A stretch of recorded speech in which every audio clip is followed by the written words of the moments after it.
रहने दो मेरा मूड खराब है। अरे मुझे नहीं बात करनी तुमसे। क्या बात है? जाओ यहाँ से निकलो। अरे मैं मेरा दिमाग मत खराब करो, मैं बता रहा हूँ, मैं तोड़ दूँगा, फोड़ दूँगा, फाड़ दूँगा, चीर दूँगा।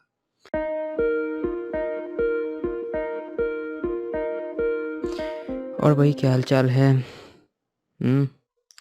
रहने दो मेरा मूड खराब है। अरे मुझे नहीं बात करनी तुमसे। क्या बात है? जाओ यहाँ से निकलो। अरे मैं मेरा दिमाग मत खराब करो, मैं बता रहा हूँ, मैं तोड़ दूँगा, फोड़ दूँगा, फाड़ दूँगा, चीर दूँगा। क्यों भाई? कैसा लगा सुनने में? अ, जोक्स एक साइड और जैसा अभी लगा होगा सुनने में ऐसा ही अगले को भी लगता है सुनने में जब हम इस तरह के शब्दों का प्रयोग करते हैं किसी और पे। तो बड़े ही इंटरेस्टिंग टॉपिक लेके आए हैं आज। इसी पे बात करेंगे कि भई कई बार हम परेशान होते हैं और दोषी दूसरे को समझ लेते हैं अपने ब्रेन में और उल्टी-सीधी बातें बोले जाते हैं। जो इंसान हमें काम डाउन करने आता है, हमसे अच्छी बातें, हमारी प्रॉब्लम्स को सुनने समझने आता है, भाई उसको भी लात मार के भगा देते हैं। क्यों करते हैं हम ऐसा? क्या इससे प्रॉब्लम सॉल्व होती है? मैं तुम्हें तोड़ दूँगा, हट जाओ मेरे सामने से, मुझे थोड़ी देर अकेला छोड़ दो। अकेले रह के क्या करोगे भाई? उसी चीज़ को रिपीटेडली दिमाग में सोच-सोच के फिर उसको किसी और पे निकालोगे, हैं? ये होता है जब हम किसी के बहकावे में आके किसी को या बहुत दिन से अपने मन में कुछ बातें बिठा के रखते हैं और अचानक से किसी को स्पिट आउट कर देते हैं ये बातें और अचानक से सब कुछ बिगड़ जाता है। या किसी ने हमें ऐसा हमारे साथ नहीं ऐसा अगले के साथ भी होता है। तो अगले इंसान ने बहुत दिन से कुछ मन में सोच रखा है, बोले जा रहा, बोले जा रहा, बोले जा रहा और तुम बोले जा रहे हो, वो सोच-सोच के भरा बैठा है और अचानक से एक दिन उसने क्या किया, सब कुछ बोल डाला कि तुमने मेरी ज़िंदगी बर्बाद कर दी, तुम्हारी वज़ह से मैं इस पोज़ीशन पे हूँ, अदरवाइज़ मैं ये नहीं वो कर लेता, ये कर लेता, वो कर लेता, जो भी फलाने-ढिकाने बातें होती है। तो हाँ, वही इंसान है, गुस्सा आता है, सबको आता है। लेकिन कई बार होता है कि कुछ लोग क्या होते हैं, इन चीज़ों से बड़ी जल्दी रिकवर हो जाते हैं और कुछ लोगों के साथ क्या होता है कि भाई साहब रिकवर होने में बहुत वक़्त लग जाता है। या वो आइसोलेशन प्रेफ़र करते हैं कि भाई मुझे छोड़ दो, मुझे बस जाने दो, मैं जहाँ जाऊँ मरूँ, तुम मेरे पीछे मत आना। ये चीज़ें हो जाती हैं। तो ये मतलब अवॉइड करने लगते हैं लोगों को या चीज़ों को, हर चीज़ से अवॉइडेंस आइसोलेट होने लगते हैं। तो इसका रिज़ल्ट ये होता है कि द पीरियड ऑफ हीलिंग जो है, जो चीज़ों से रिकवरी का जो वक़्त होता है, वो बहुत एक्सटेंड हो जाता है। और इसकी वजह से क्या होता है कि सबसे पहली चीज़ आपकी प्रोडक्टिविटी में फ़र्क पड़ती है। दूसरी चीज़ आपके जो भी नियर जो आपके करीबी लोग हैं, रिलेटिव्स हैं या आपके आपके करीबी लोग हैं, उन पे इफ़ेक्ट पड़ता है। वो भी आपसे डिप्रेस रहते हैं कि यार ये बंदा हमेशा चिड़चिड़ा सा रहता है, परेशान ही रहता है, इसके पास जाने का क्या ही फ़ायदा है। तो ऐसी चीज़ें होती है, ये हँसने की बात नहीं है, इसमें चीज़ें अगर ये चीज़ बहुत एक लार्ज वॉल्यूम में एक्सटेंड होती है, तो लोगों की जान पे भी खतरा आ जाता है इस चीज़ों से। तो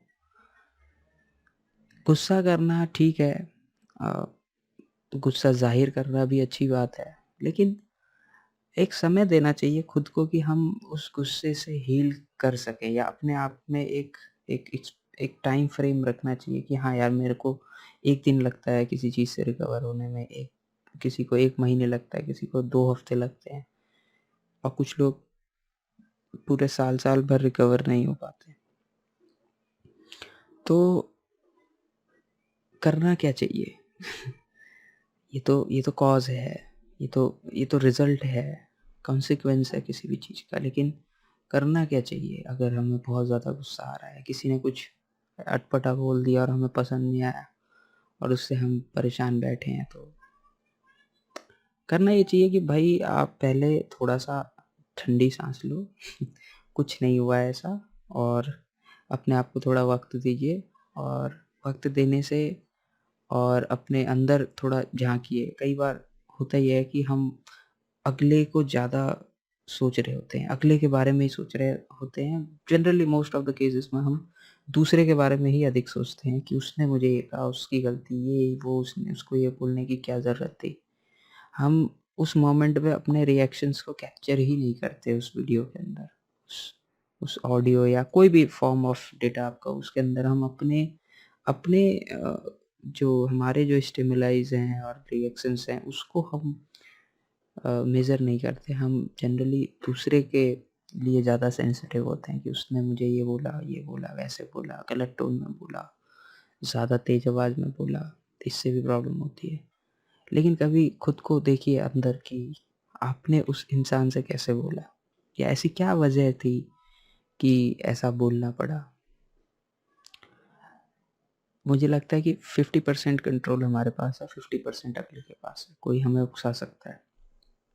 बिल्कुल, ये हो सकता है कि अगला गलत हो, मैं उसके लिए नहीं कहता, पर 50% अपना भी कंट्रीब्यूशन हम मान के चलते हैं कि अगर हम बहुत ज़्यादा बिल्कुल आइडियल, सही, संत, साधु इंसान हैं, तो 50% हमारी गलती होगी। तो क्या हम उस 50% को बेटर कर सकते हैं? क्या हमने उसमें जहाँ पे 50 होना चाहिए, जो कि एक आइडियल कंडीशन है, हम कितना सही थे, हम कितना गलत थे? हमने हम अपने बारे में थोड़ा, अगर इस पीरियड में हम अपने बारे में सोचें कि यार मैंने कहाँ उससे क्या बोला, या मेरी वजह से तो नहीं हुआ ये सारा chaos। तो अपने मन में अगर हम थोड़ा-सा इसको इंट्रोस्पेक्ट करेंगे, थोड़ा सोचेंगे, काम डाउन होंगे, थोड़ा-सा कहीं बाहर थोड़ा-सा घूम लेंगे पार्क वगैरह में, कुछ खेल लेंगे, तो शायद जल्दी रिकवर हो जाएँगे। रेदर देन कि आइसोलेट होकर के और खाना-पीना छोड़ कर के बैठ गए हैं। अल्टीमेटली यही होगा कि खाना तो खाना ही पड़ेगा भाई, बिना खाए नहीं रह पाओगे। और अंत में हम एक्सपेक्टेशन भी रख लेते हैं कि अगला हमें मनाए और ये करे, वो करे, वो करे। मतलब दूसरों की एक्सपेक्टेशन, खैर ये बात हम कभी और करेंगे, लेकिन हमारी ज़्यादातर होती है कि उसने मुझे ये नहीं पूछा, लड़ने के बावजूद उसने मुझसे ये बात करनी चाहिए थी, पूछनी चाहिए थी। भाई जो आप फ़ील कर रहे हो सकता है अगला भी वही फ़ील कर रहा हो, उसको भी वो सेम चीज़ हो और उसे भी कोई समझाने वाला नहीं है, तो एटलीस्ट आप खुद को समझाओ या किसी की हेल्प लो या अपने दोस्त से बात करो। अब बात करने में भी क्या है कि हम अगले की बुराई करते रहते हैं कि उसने कुछ नहीं किया है, ऐसा मान के चलो कि हमसे क्या गलती हुई है। कई बार हम खुद को नहीं देख सकते, तो हम आईने में अपने दोस्त से पूछ सकते हैं, यार एक बात बता, मैं मेरे से ये गलती हुई है क्या? या मैंने क्या कुछ किया है क्या? या तो वो बताएगा कि हाँ यार, तू भी एकदम वो नहीं है, तूने ही कुछ बोला होगा, या ते तू भी कर सकता है, तेरी वजह से भी हुआ होगा, ऐसी कोई बात नहीं है, लेकिन कोई बात नहीं, बात कर लो, सेटल कर लो, चीज़ों को सॉल्व कर लो, ऐसा होता है। तो एडवाइस यही है कि, एडवाइस तो नहीं, एक जनरल थॉट यही है कि ज़्यादा वक़्त तक आइसोलेट नहीं रहना चाहिए, और प्रॉब्लम्स आएँगी, चली जाएँगी, लेकिन रिलेशंस को कभी ख़राब नहीं करना चाहिए। और ज़्यादातर फ़ोकस अपने खुद के इंट्रोस्पेक्शन पे होनी चाहिए, रेदर देन किसी को ब्लेम करना या किसी के बारे में ज़्यादा सोचने से अच्छा है पहले हम खुद के बारे में सोचें और अपनी उलझनों को पहले सॉल्व करें, रेदर देन कि हम अगले को कुछ ना कुछ बके जा रहे हैं या उसके बारे में किसी और से बातें कर रहे हैं। तो ये चीज़ थी, थोड़ा-सा मन में आया इन बातों को शेयर करने का। तो बाकी फिर और भी बातें करेंगे। टेक केयर, हाँ।